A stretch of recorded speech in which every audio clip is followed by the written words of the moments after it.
Katatapos lang po ng seminar namin kaninang umaga at ng seminar namin ng kahapon, at ngayon meron akong katatapos lang din na meeting.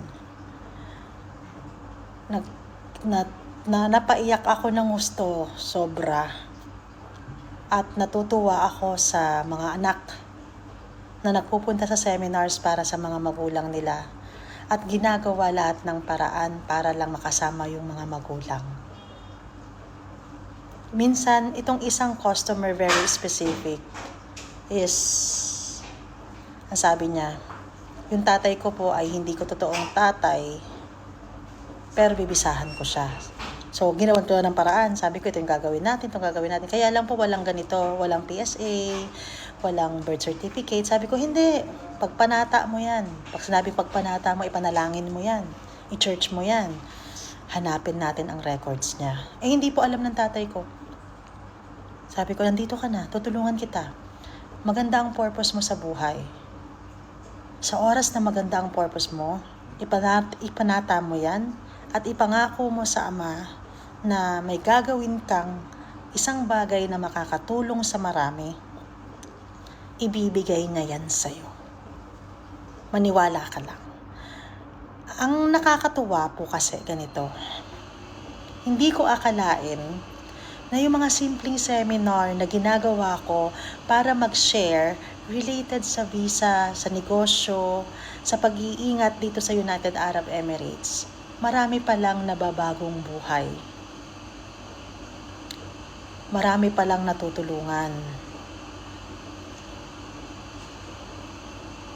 Ang alam ko lang, good yung purpose ko sa buhay. Ang gusto ko lang is magkakilala kayo, magkatulungan-tulungan.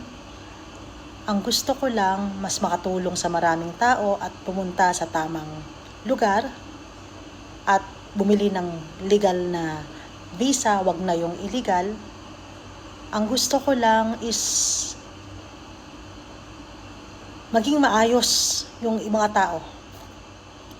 Hindi ko akalain na yung mga ginagawa ko pala is mas nagiging maganda sa nakararami. Kayo na nagtitiwala sa Yes Pinoy Pro, ipinapangako ko sa inyo, never akong nangako. Itutuloy-tuloy ko to kahit na anong bashing ang gawin ng mga tao.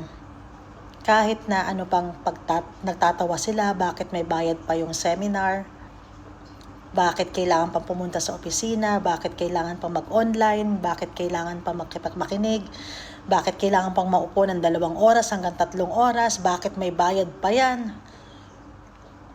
Salamat pa rin sa tiwala ninyong lahat. Pero I promise one thing, hindi lang negosyo ito. It will change everyone's life. Mas magiging maganda ang purpose ni Yes Pinoy Pro at mas magiging maganda ang magiging... Hindi na kayo matatakot Hindi na kayo matatakot sa visa nyo. Kasi legal kayo. Okay po.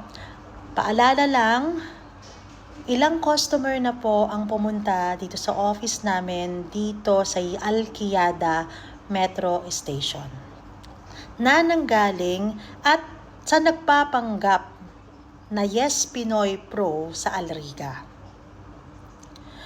Kapag tinawagan nyo sila, ang sasabihin nila na lumipat na raw kami sa Al-Riga. Pero ang totoo po niyan, hindi po kami lumipat. Ako po ang hanapin ninyo, si Arnel po, si Andrea at si Kayla. Family business po kami at wala po kaming mga tao na hindi namin kapamilya. Kaya po, huwag kayong magpapaloko. Kung sakali man po natatawag kayo sa kanila at nagpanggap sila na kami sila, huwag po kayong maniniwala na lumipat na kami ng opisina. Ang opisina po namin ay nandito sa Al-Qiyada Metro Station. Maraming salamat po sa inyong tuloy-tuloy na pagsuporta sa amin.